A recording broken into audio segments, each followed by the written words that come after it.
Not only men, but also women. Not only the free, but also the slaves. Everybody. Jesus democratized heaven.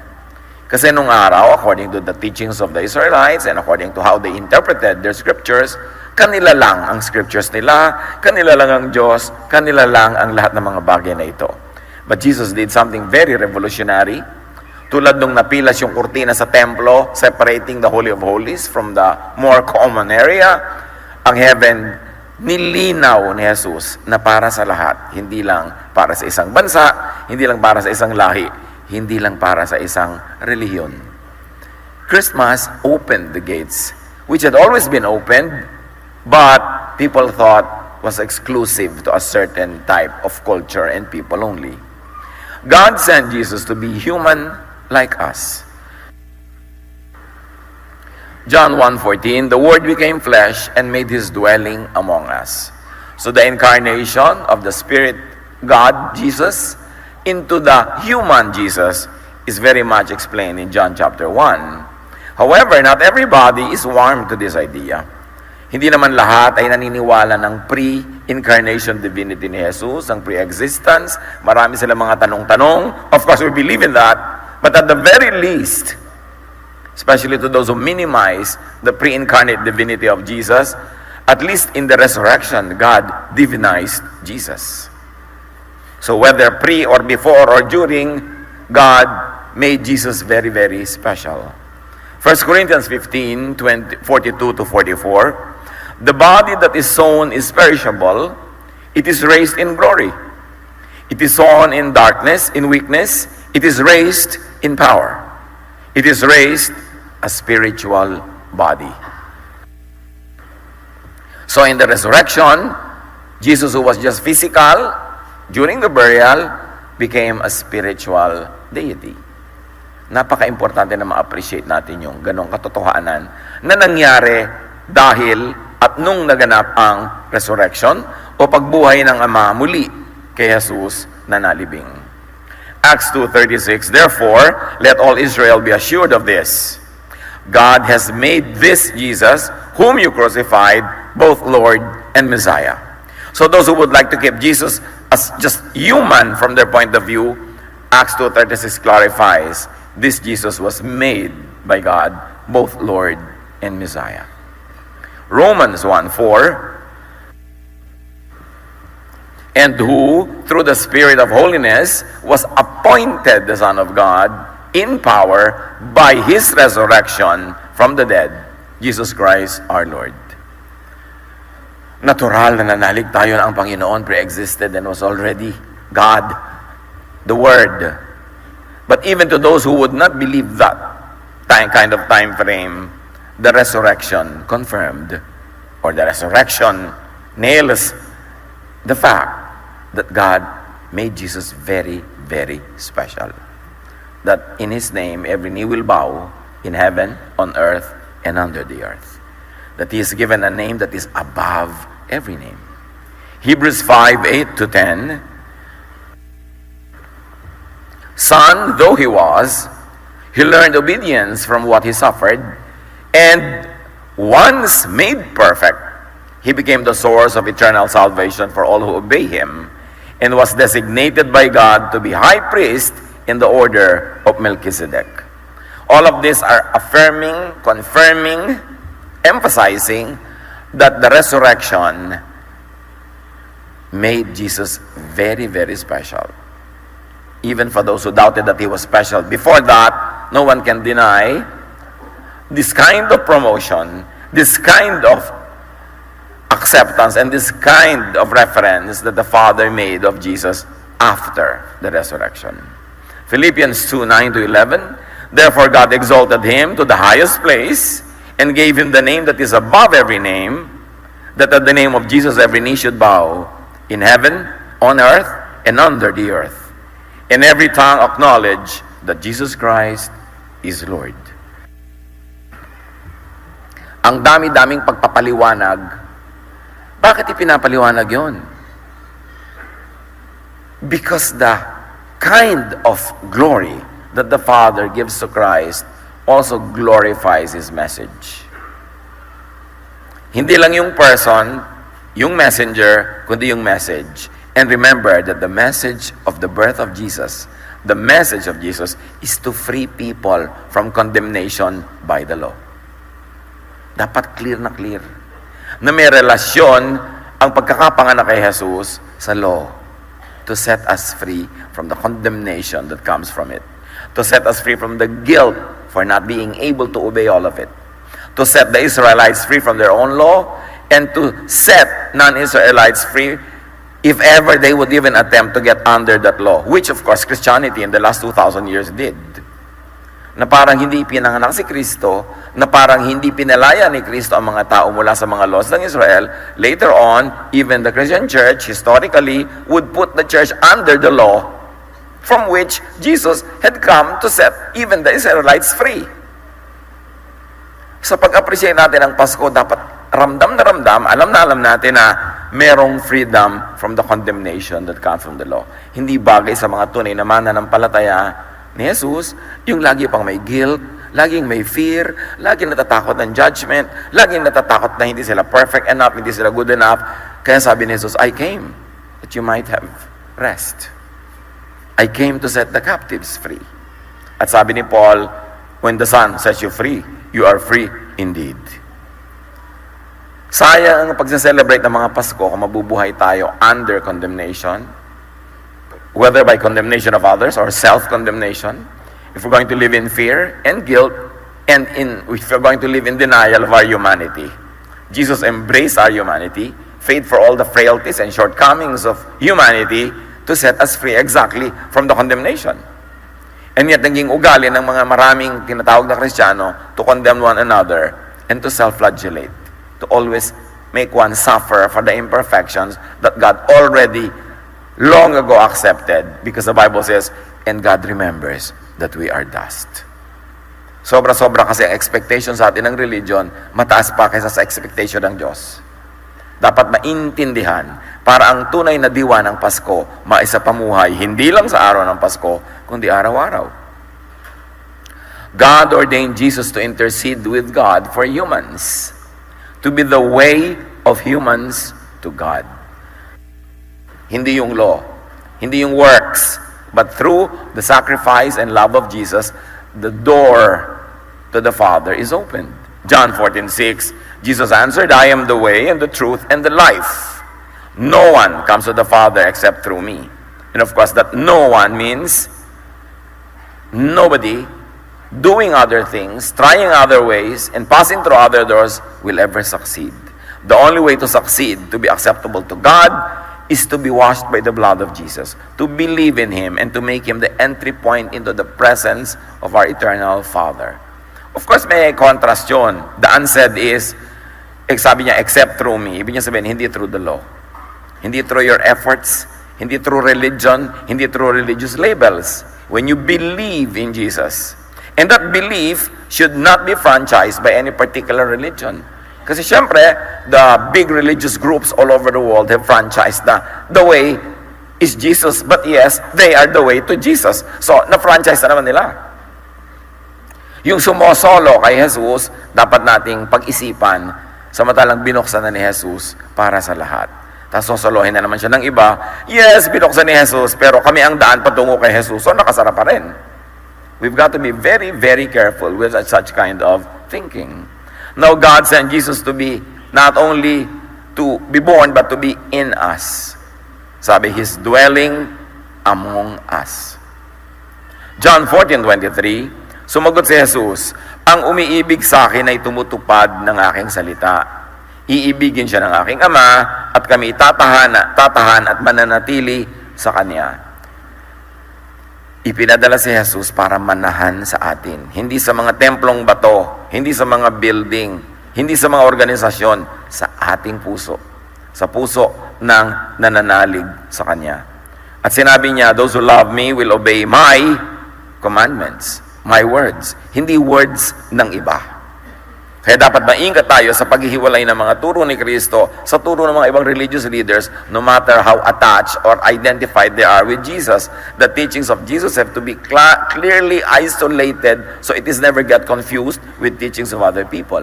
Because even in Scripture, even in the New Testament, many people there are teaching other things that Jesus rebuked, that Jesus did not accept. So hindi ko mo kasama sila, ay lahat na nasasabihin nila, you will take everything. Kailangan si Jesus ang reference. For instance, Peter said to the Lord, Lord, I will never permit you to die in Jerusalem. Sabi ni Jesus sa kanya, get behind me, Satan. You are not on the side of God, but of men. Si Peter yung kausap. So hindi ko mo lahat na sinasabi ni Peter, gospel truth na, paparaanin mo pa rin kay Jesus. Si James and John, noong hindi sila tinanggap sa isang baryo para mangaral doon, sabi nila kay Jesus, magpapaulan na po ba kami ng apoy para matupok yung mga ayaw mga tumanggap sa atin? At sila pinagalitan ni Jesus. At sabi niya, nirebuke niya. Ibig sabihin, hindi ko masabi ni James, hindi ko masabi ni John, you will take already as the 100% gospel truth. You have to go to Jesus and refer all of these sayings to what Jesus says. Yung mga disciples niya, may nakitang mga nagpapalaya mula sa masasamang espiritu, nagtataboy sila ng masasamang espiritu in the name of Jesus. At sabi ng mga disciples, nagtataboy sila ng masasamang espiritu in your name, pero hindi siya kasama sa ating inner circle. Hindi namin sila kasama, kaya pinigil namin sila. You see, kung makikinig kayo sa kanila, yun ang teaching nila. Pag hindi natin kasama, hindi dapat valid, hindi dapat payagan. Pero sabi ni Jesus, whoever is against us is for us. Payagan nyo. So lahat ng katuruan dapat, sino man yan, dalhin kay Jesus for validation. Kasi ang sabi niya, sino mang sumusunod sa aking utos ay iibigin ko, iibigin ng Ama at kami mananahan sa Kanya. Ephesians 3:17, so that Christ may dwell in your hearts through faith. In other words, the dwelling place of Jesus is us. Pag nakikita nyo yung Belen, nakikita nyo yung sabsaban, tayo yung sabsaban na yon.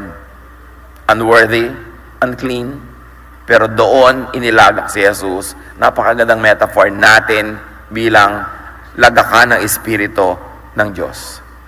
Na tayo ay tinatahanan ni Jesus kahit hindi tayo karapat-dapat. At dahil tinatahanan na tayo niya, nagiging karapat-dapat, tuloy tayo, so tungilan na natin ang pang-aaba sa sarili, pangmamaliit sa sarili, dahil we are the temple of the living God. Galatians 4:6, He, meaning God, has sent the Spirit of His Son into your hearts. Hindi na natin masyadong na-appreciate ang ibig sabihin ng into your hearts, to dwell in your hearts, kasi kinalakihan na natin yan. Pero kung kayo'y lumaki sa Israel, in the traditions of the Jews and in their religious doctrines, ang tinatahanan sa kanilang paningin ng Diyos, sa paningin nila, ang tinatahanan ng Diyos ay yung templong bato nila.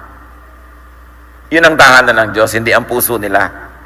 Hindi nila bit ang Diyos kahit sa sila magpunta, dahil lahat sa templo. Kaya kahit saan ka nakatira, dapat umuwi ka doon, nagpipilgrimage ka doon, dahil doon ang Diyos.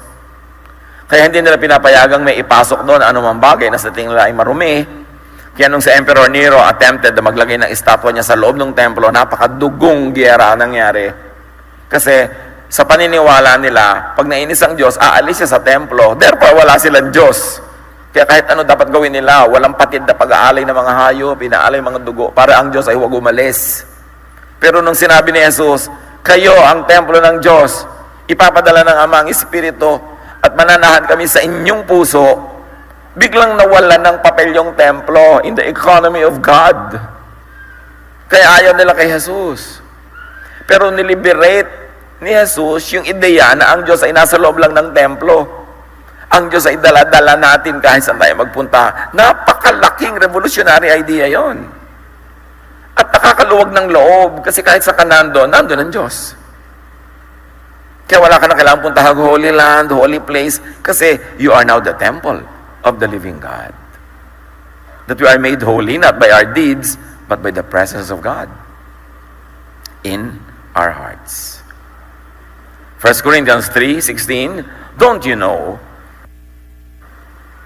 that you yourselves are God's temple, and that God's Spirit dwells in your midst, or God's Spirit lives in you? Pag may nakikita kayo sa Bible na may mga parang number na maliit, tingnan nyo yung baba kasi may footnote, because this is another way of reading it. Because the Bible translation chose this translation, but if they are worth their scholarship, they will tell you actually may other ways to translate it. Naka-footnote sa baba. Kaya yung dwells in your midst can also be said as lives in you. In you mismo. To say that now, parang baliwala, sanay na tayo. But to say that during the time of the Lord, can you imagine what the temple would do to you?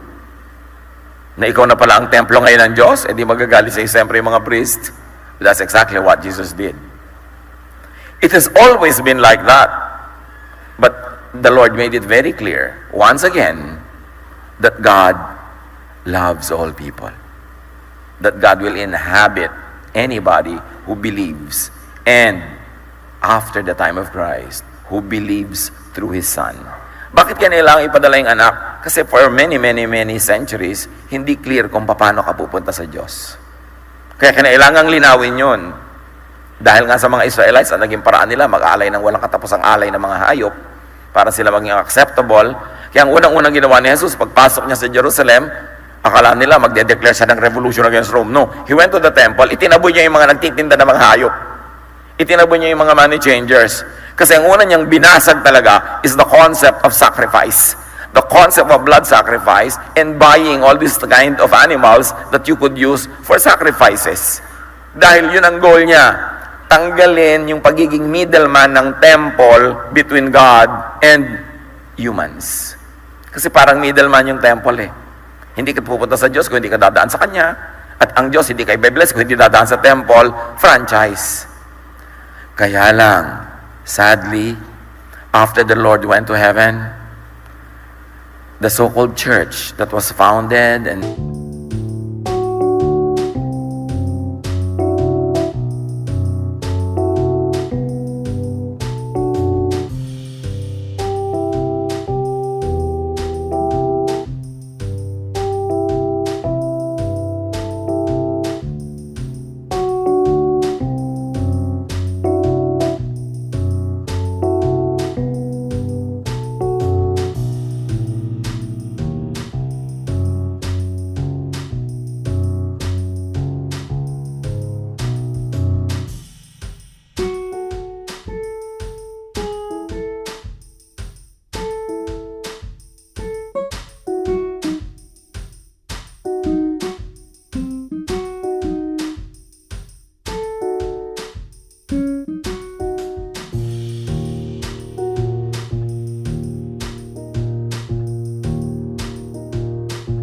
named after Him, mga Christian churches, ibinalik nila yung franchise.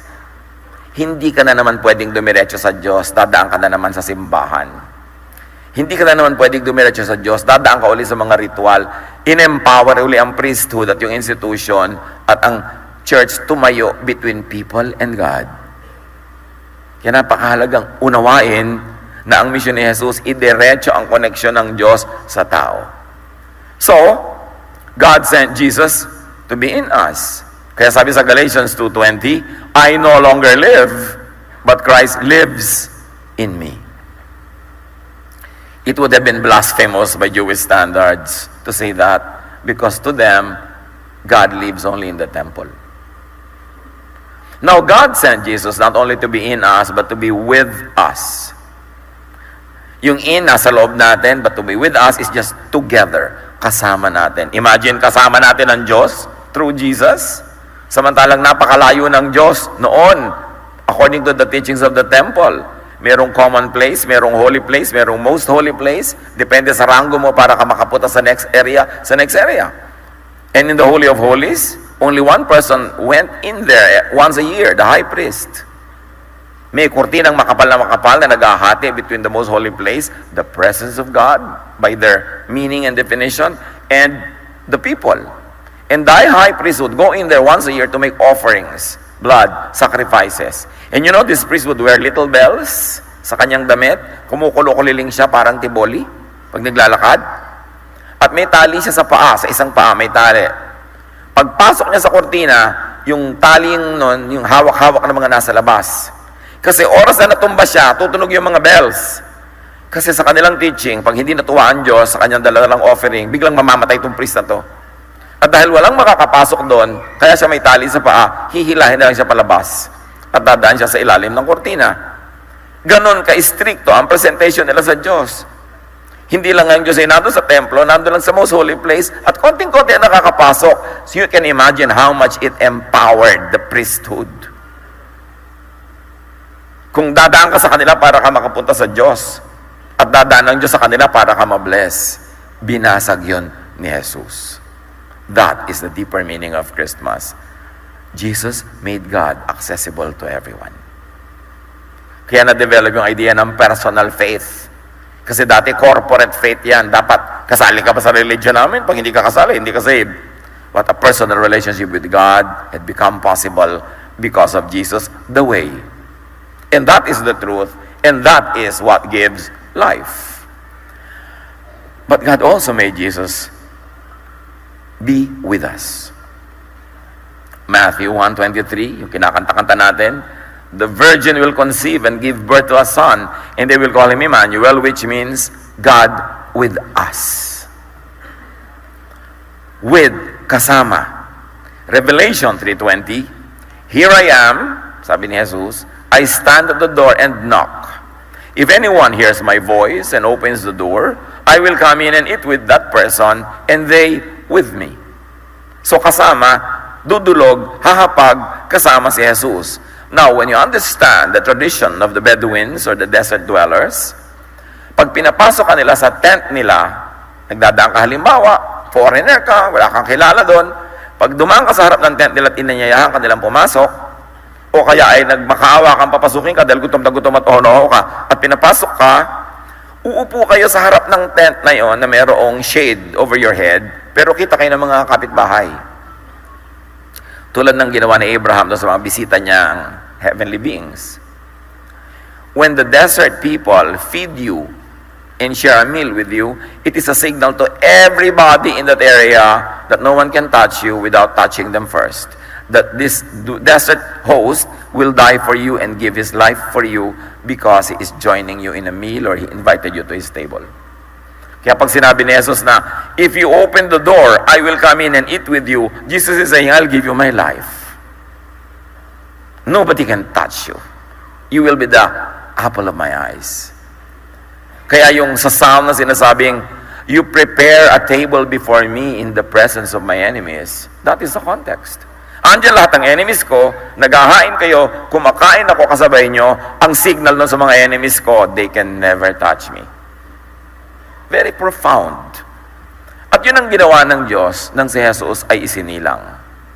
Ginawa niyang available na pwede tayong makasalo ni Jesus, signaling to all our enemies, spiritual especially, that no one can touch us without going through and passing through Jesus. Revelation 21:3, and I heard a loud voice from the throne saying, look, God's dwelling place is now among the people, and He will dwell with them. They will be His people, and God Himself will be with them and be their God. Many people like to interpret Revelations as not yet happening or happening in the far future, but many informed scholars think that the Revelations and the information about it and all of its teachings had already happened in the first century. Research on that and look at the possibilities. But in any case, whatever the timing of the materialization of all of these teachings, when Jesus was born, God is already with us. Clarified, and the life of Jesus was spent, given to honor this commitment of the Father through Jesus. God sent His Son not only to be in us and with us, but to be also for us. Kakampi. Defender. Hebrews 7:25, therefore, He is able to save completely those who come to God through Him, because He always lives to intercede for them. So, kumbaga, nakasakdal ka, pero ang defense attorney mo si Jesus. At lagi niya sinasabi sa Ama, charge to me, paid na ang kasalanan niya. And God remembers the blood of Jesus, His Son. Romans 8:31, ano pa ang masasabi natin tungkol dito? Kung ang Diyos ay panig sa atin, sino ang makakalaban sa atin? You see, panig, kalaban, para siyang hearing, parang may case. Because the law will always accuse you. And by the law, nobody will stand. Everybody will fall. Because if you fail in one, you fail in all. That's why Jesus abolished the law to the perfect sacrifice of His body by paying for all His requirements and much more, giving us grace. Kaya sabi, sino pa ang makaka-accuse sa atin? Yung law? Sino? Sinong pastor? Sinong priest? Sinong prophet ang makaka-accuse sa'yo kung kalaban ka nila pero ang kakampi mo ay Diyos? Kung ang defender mo ay si Jesus, sino pang uusig sa'yo? Sino makakausig sa'yo? Kahit ano pang kasalanan mo, binayaran niya. At lahat ng kabutihan ng Ama, ibinigay niya sa'yo. Now, if God is with us, who can stand against us? And as we celebrate Christmas, and as we remember Jesus, keep this in mind, that Jesus is also for you, with you, in you. Wala ka na talagang karapatan ma-insecure. Kung uunawain mo lang ang kabutihan, kabaitan, pag-ibig ng Diyos through Jesus. Now God comes to us in and by the Son when we believe in and accept Him. Siyempre, the Western Church has made it a formula what it means to accept Christ. It's only one of the ways. It's an interpretation of what it means because the Bible never really went through the motions of mechanically detailing what it takes to accept Christ. But various sects and congregations have made certain interpretations, and now those interpretations sound to be what the Bible says. But the Bible is silent on the details. Nangyari na ngayon, pagka hindi ka namin member, hindi ka pa rin ligtas. Pagka hindi ka member ng congregation namin, audience ka lang sa kasalan ng Lamb, pero hindi ikaw yung bride. Nakarating na sa mga ganun, sinolo na naman nila ang Diyos. Binigyan nila ng mga detalye. O kailangan mag-accept ka, itaas mong yung kamay at kailangan ma-follow up ka namin, maging member ka namin, mabaptize ka namin para ka maligtas. Dagdag yun ng mga relihiyon. Hindi ganun ka-detail ang sinabi sa Scripture. Ang sinabi sa John 1:12, yet to all who did receive Him, to those who believed in His name, He gave the right to become children of God. People of God, enjoy the space in the definition and interpretation of what it means to receive Jesus. Do not be confined by the detailed manuals of the congregations of how it is and what it means to accept Jesus, na ang ending is to be their member. Kailangan mong i-process, what does it mean to accept Jesus? What did it mean to the people in the first century who accepted Jesus and followed Him? What happened to their lives? What did they do and not do? Study it again. Don't be taken by the manuals of the organized religions na ang ending lang talaga sila ang may franchise. Because Jesus sets us free. You've got to learn to enjoy this freedom, not to be told by religions exactly what to do and how to do it. Ang mga tao naman kasi ang hilig-hilig, Pastor, ano pong gagawin ko sa ganito? Ano pong gagawin ko sa ganun? Magpasya ka, manalangin ka, makipagniig ka sa Diyos at magpasya ka. Kung sabihin ko sa iyo, kumain ka ng bote. Kaya ang dami-daming naaabuso Inaasa lang nila sa mga religious leaders nila ang lahat ng pag-iisip, ang lahat ng pagdarasal, at lahat ng pagpapasya. Hihiwalayan ko po ba ang asawa ko o hindi? Ikaw lang ang nakakaalam kung anong mararating pag hiniwalayan mo, kung hindi mo hiniwalayan. Because no matter how much I counsel you, and no matter how much you confide in me, there are so many things I don't know. That the work of a true counselor is to equip you to study the situation and make the best choices based on your best knowledge of Jesus. But nobody should tell you what to do. Hindi nila naintindihan yan. Pag napatapat ka pa sa mga pastor na sobrang conservative, kababae mong tao, pinapako ka na ng iyong asawa, pinupukpok ka ng martilyo, tinatali ka ng kadena, pinapakagat ka sa langgam, ang sasabihin pa niya, submit. Kasi meron siyang very limited range ng pangunawa at pag-apply. Sino may sabi nun? Si Jesus ba ang may sabi? Submit. Kaya kailangan i-review mo. Gusto kong matuto ang lahat how to read and how to apply this in their lives. Huwag niyong iasa sa iba no matter how expert they seem to be. Kasi buhay niyo yan At ang Diyos ay merong direct correspondence with us. Jesus died for that, to make the throne of God accessible to you without having to pass through anyone. Kailangan natin pagsanayan yun, yung ganung uri ng kalayaan, the way Jesus democratized heaven. So, receive Him. What does it really mean to receive Him? Kasi yung mga religious groups, sinimplify. Bow your head, confess your sin, repeat after me, raise your hand, and voila, wow, you are saved already. Ikaw ay nagtataka 1 or 2 days later, bakit wala naman nangyari sa buhay ko? Tanda ko noong April 17, 2015, tinanggap ko sa Luneta pa nga. Ibig sabihin nyo talagang yumuko ka, nagganong-ganong ka, na yun o meron pang iba? Pero kasi pag ginawa mo yun, may biglang form, pipirmahan mo, biglang pa-follow upin ka, member ka na nila. Ganun pala yung ending, kaya may formula. This kind of franchising, the way to heaven, empowers the religious systems once more, contradicting the work of the Lord that He's brought the temple to the hearts of people exactly to eliminate the middleman. We've got to develop a very personal kind of spirituality that there is direct correspondence between us and God. That's what Jesus gave, and that's what Jesus died for. John 3:16. For God so loved the world that He gave His one and only Son, that whoever believes in Him will not perish, but have eternal life. What does it really mean to believe in Jesus?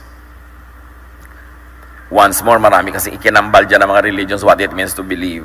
It also means to believe in them, in their system, to believe in their uniforms and in their rituals. Kasama ba talaga yun o dinagdag lang nila? Is it really in the name of Jesus that you believe in? Or it is so blurred because the name of Jesus is mixed with many other names and there's one salad of faith that is so confusing. Kaya dapat laging alamin ang tunay na mga turo ni Kristo, ihiwalay yan sa marami mga ibang turo para alam mo kung kailangan mong pumili. Kasi may mga religious leaders, even in the New Testament, mas mahigpit kay Jesus. Habang sinasabi ni Jesus, accept everybody, release them from Satan, meron naman nagsasabing, give them to Satan kasi hindi yan nadidisiplina. So pagka ganon, dapat di ka nalilito kung sino susundin. Sino bang namatay for you? Sino bang anak ng Diyos? Whose name is it that is above every name? Pag may nagsasabi kay Jesus na I will never allow you to die in Jerusalem, you must ay, Peter, yan. Hindi yan ang sabi ni Jesus. Kailangan equip tayo sa ganon. Kasi pag sinunod mo ang lahat ng akala natin ay mga marurunong at maka-Diyos, kuminsan napakalaking kalituhan ang nagaganap sa ating buhay. I-test mo yan. Ang result ba ay restful, loving, kind, nakakapagpabait? Pagka ganun, mga kay Kristo yun. Pero maraming religious teachings na ang nagiging bunga sa'yo, natatakot ka, sumusungit ka, nawawalan ka ng tiwala, nagkakaroon ka ng mga pangamba, nagiging judgmental ka sa iba, malupit. Alam mo na hindi si Jesus ang sinusunod mo dyan. Kasi hindi ka dadali ni Jesus sa ganyan. Kaya kailangang manuri. God comes to us and in us by the Son when we call on His name. Now, kailangan ba talaga sabihin mo yung name na Jesus, Jesus, Jesus? O, pag may ginagawa ka na ang diwa ay ayon sa diwa ni Jesus, you're actually calling in His name without verbalizing it. Kaya mga iba, sobrang makasunod dito, in the name of Jesus. In the name of Jesus, in the name of Jesus. Mga mantika, huwag ka tatalisik sa akin, magigisa ako, in the name of Jesus. Yung naging laruan yung name of Jesus, may papalayasin, in the name of Jesus, papasa ka. Naging parang ganun ba yun? Pag hindi tuloy siya pumasa, nagdududa siya kung ano ibig sabihin ng name of Jesus. Because we oversimplify what the name means and its mention. So when you do something that is in compliance with the spirit of the teaching of Jesus, whether or not you verbalize the name, you are doing it in His name. Kailangan itaas natin yung level ng spirituality natin beyond cartoons, beyond what comic books can illustrate. Kasi profound, malalim, mataas ang mga diwa na yan. Romans 10:13, everyone who calls on the name of the Lord will be saved. Again, kailangan ba yan physical? Or I can call on the name of the Lord without even saying the word? Can I do it spiritually? Of course. Malalim. Ang mga salita ng Diyos parang kakanina sapin-sapin, maraming layers of meaning. maraming level of understanding. But what is important is God came in and by the Son. The Son came in and came us, the Spirit, at Pentecost, when the Holy Spirit was given. Kaya litong-lito ang mga tao, sino po bang kasama natin ngayon, ang Holy Spirit o si Jesus? Kailangan ba talaga nating hiwain at scrutinizein, paghiwalayin yung Holy Spirit at yung si Jesus? Kasi sabi ni Jesus, I'm going to be with you. Pero sabi din niya, I'm going to send the Holy Spirit to be with you. So ang tanong ng mga iba, sino nang kasama natin? Si Holy Spirit o Jesus? Huwag mo nang problemahin pa sabi kasama ka. At si Jesus yun dapat o ang Holy Spirit, huwag na iba ha. But the point is, don't be too technical. Sabi din sa Bible, I speak in human terms because of your natural limitation. In other words, when the Bible uses human language, human words, human terminologies, huwag niyong itali at i-confine yung meaning na diwa at mataas doon sa salitang mababa dahil salita lang yun ng tao. So the word that is being used could only be an entry point into a higher idea. Do not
and limit the idea to the word which is earthbound and only a human language.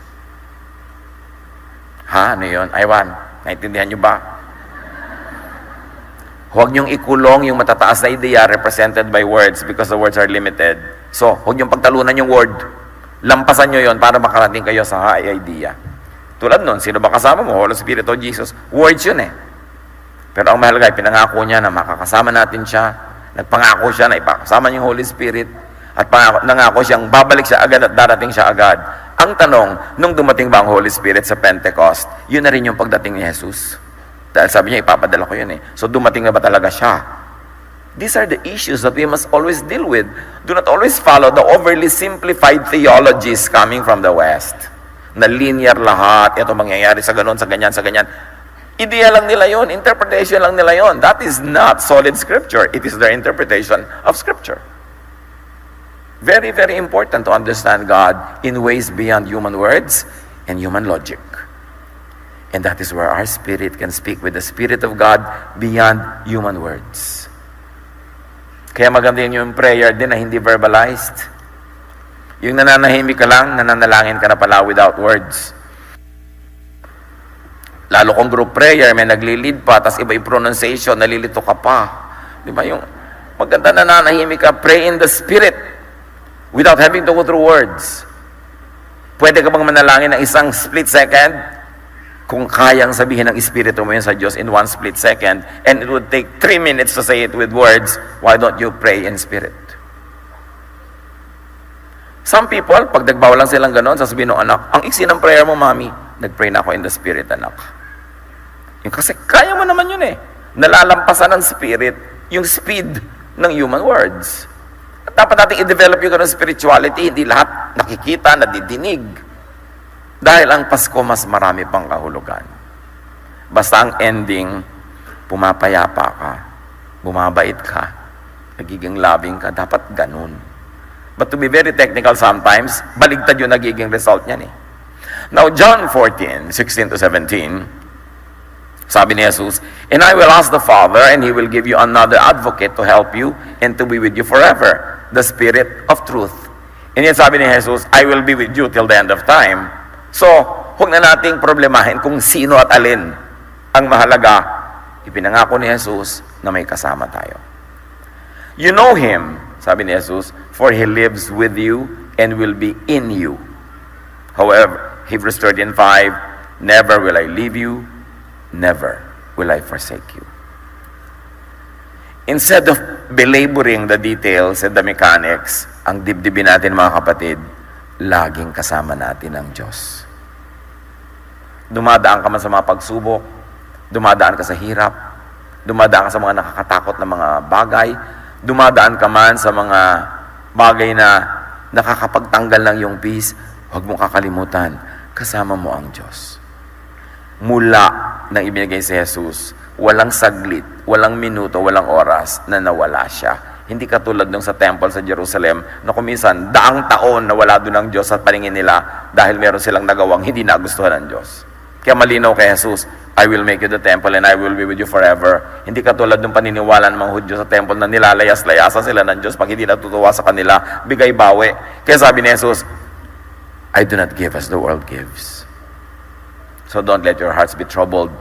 Do not be afraid. I will never leave you. I will never forsake you. Ano man ang kalagayan mo ngayong kapatid, dibdibin mo yung katotohanan na yun. Na araw-araw talaga, Pasko. Kumisan lang, nalilingat tayo, nalilimutan natin yon. Kaya tuloy nagiging araw-araw tayong Biyernes Santo. Pero maging yung dalawang yun, magkakambal. Kaya may Pasko para magka-Biyernes Santo, at may Biyernes Santo para magkaroon ng Pasko ng pagkabuhay. Ang ganda-ganda ng Pasko ng pagkabuhay, tapos tatawagin mong Easter Sunday, nawala yung beauty, di ba? Pasko ng pagkabuhay. Kasi sa ating mga matatanda, dalawa ang Pasko. Yung Pasko ng pagkapanganak, and then namatay, tapos Pasko ng pagkabuhay. Buo yung cycle. Hindi isang Diyos na patay kasi nagkaroon ng Pasko ng pagkabuhay. Matthew 28:20. At sabi ni Jesus, surely I am with you always to the very end of the age. Hindi pa alis-alis tulad nung araw sa temple sa paningin ng mga Israelites.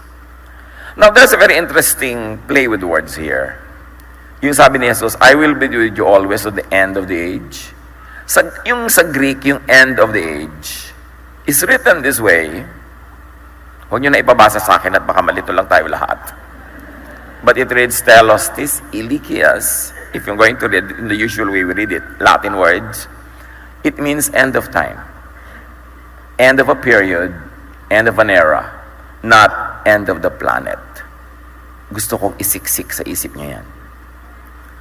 Pag sinabi ni Jesus, I will be with you always till the end of time, till the end of the period, till the end of an era, hindi niya sinabing end of the world. Because in the ancient way of counting time, they counted time in cycles. So a cycle can end, but it doesn't mean time ends. How can you end time? Kaya nung araw, a few years ago, natakot na maraming tao dahil sa Mayan calendar, last days na, mag-e-end na yung mundo according to the Mayan calendar. Pero hindi nag-end. So sabi na, hindi pala totoo yung Mayan calendar. Pero ang daming natakot. But the point is, to the Mayans, it's not time that would end, but a cycle. For instance, a cycle of happiness, a cycle of famine, a cycle of this or that. Kaya pag sinabi ni Jesus, I will be with you till the end of time, it could mean till the end of what? A period or an era. And according to history, ang naging fulfillment ng end na yon, end of the temple era. End of the period of worship using animals for sacrifices. End of the temple in Jerusalem. That's what really ended shortly after Jesus died. Because in AD 70, the Jewish revolt happened, and Rome came with an iron fist and destroyed and sent everyone out of that land. Kaya nagkaroon ng diaspora. And these people will never make a nation again until 1947. So halos 2,000 taon yun. What ended when Jesus died was a temple sacrifice. Na sinabi naman ni Jesus, not one stone will remain on top of another. All of these things will be destroyed. At sinabi niya, destroy the temple and I will build it in 3 days. And there's an exchange of ideas which temple is being referred to. The stone temple, but he meant his body, the true temple, and the body of believers. Something ended. A world ended. And that was the Jewish world presided over by the temple. It is a cycle of time. Because hindi naman lagi nandun yung temple eh. Sila, Noah nga, magtutubok lang ng konting bato, magwa-worship na sila. Diba? Si Abraham, konting bato, worship. Wala naman temple nun eh. Na-develop lang yung priesthood, nagkaroon ng period ng temple, and that period ended. And that could be what Jesus has been saying. But, the King James Version translated it as end of the world. And it became very, very popular, yun ang meaning nun. But now, the New King James Version calls it the end of the period, or the end of time, or the end of the age. Kasi in-update na rin nila yung translation nila na hindi yun dapat tinatranslate as world because ang tunay na meaning sa Greek, time. Time frame and an era. And now, only 3 Bibles, the popular ones at least, translate it as still end of the world. The majority of the Bibles now translate it as end of the period, end of the age. And that's what Jesus meant. Now, why else do we believe that it was only a certain kind of era that would end? Kasi sabi ni Jesus sa kanyang mga listeners, there are some of you who are standing here today who will never taste death until all these things happen. This end will happen. This tragedy will happen in your lifetime because some of you standing here will be alive to see it. And unless Jesus was wrong, something happened that was seen by many of those who were still standing when it happened. That was the end of the temple period. The end of the temple as a center for animal sacrifices for the forgiveness of sins. And why should it end? Because by one single sacrifice of Jesus, we have all been redeemed. Not by the blood of bulls and lambs and goats, but by the blood of the Son of God. Therefore, it was imperative that that period of the temple, that era, should end. Because now is the age of the blood of Jesus. It's another era. Another time cycle has begun. So huwag tayo laging naniniwala at natatakot sa kung ano mga nadidinig natin. We've got to study the words and see what they really mean. So, but that's another topic altogether. But meanwhile, let us bask in the glory of the Lord na merong Pasko tayong pinagdiriwang. God comes to us anytime, anywhere, when we call on the Son of God, when we gather in the name of the Son.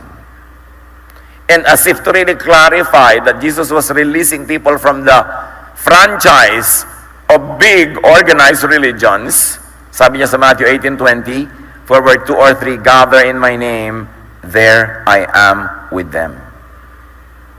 Pag may 2 o 3 nagkakasundo sa pangalan ni Jesus, may church.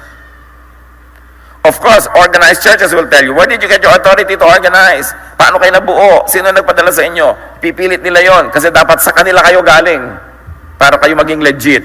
Sasabihin mo, sabi ni Jesus, as far back as I remember, when 2 or 3 gather in His name, He will be there. Therefore, there is a church.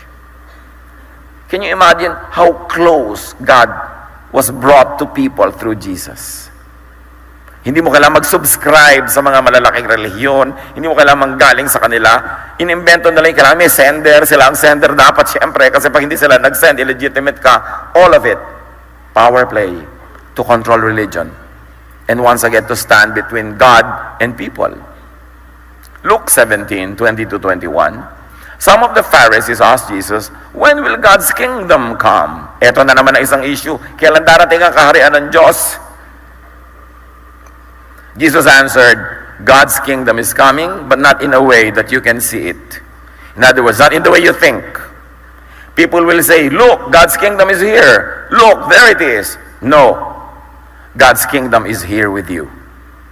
And again, footnote, another way to read it is, God's kingdom is inside you. Huwag niyong hanapin na bumaba ang kaharian ng Diyos mula sa mga ulap. Nasa puso niyo ang kaharian ng Diyos.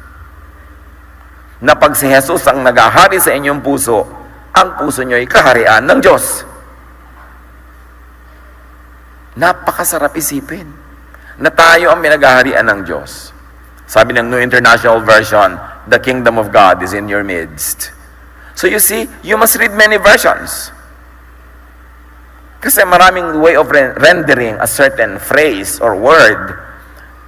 For your own clear understanding, you've got to have at least 3 versions in front of you.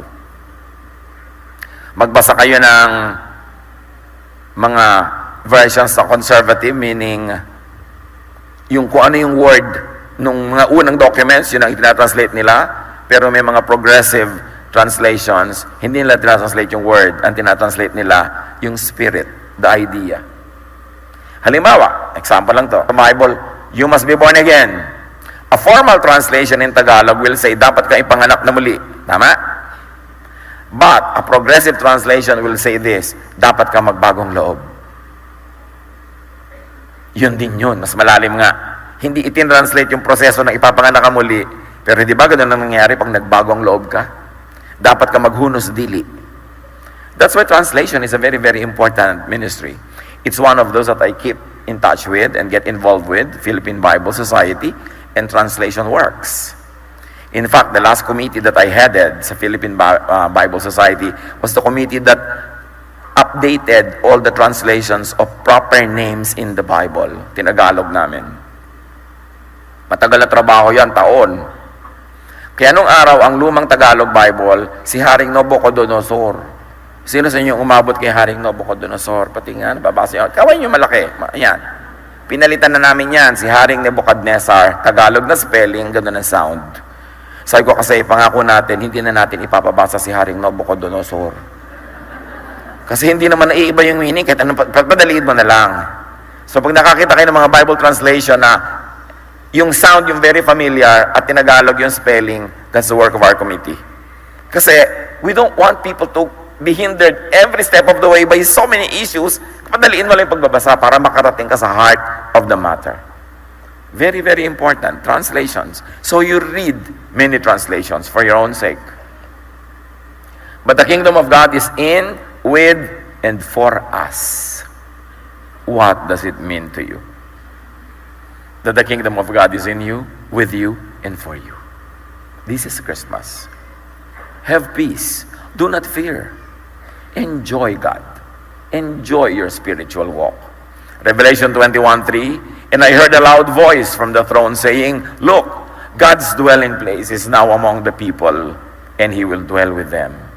They will be His people, and God Himself will be with them and be their God. The problem with always thinking of it as a future event is you're not able to enjoy it now. Tapos yung iba takot na takot. Naku, mag-end of the world na po tayo. Hindi ba naniniwala ka na pag end of the world, darating ang Diyos? Ano kinakatakot mo? Kasi nga, ang daming fears, ang daming superstition, at ang daming dagdag na mga nananakot. There is now no more need for a physical temple or a physical building. Control na naman yon. May mga movement ngayon, gusto daw nilang buuin uli yung temple sa Jerusalem. O ano mangyayari ka na buo mo uli yun? Mag-aalay na naman tayo ng mga baka? Mag-aalay na naman tayo ng mga kambing? Babalik tayo sa dati? Sinabi na nga ni Jesus, that one stone will remain on top. Ngayon, ang goal nung ibabuuin. Baka naman si Jesus lang kinakalaban mo niyan. Kasi hindi kailangan ni Jesus ng mga bato-batong temple para siya dumating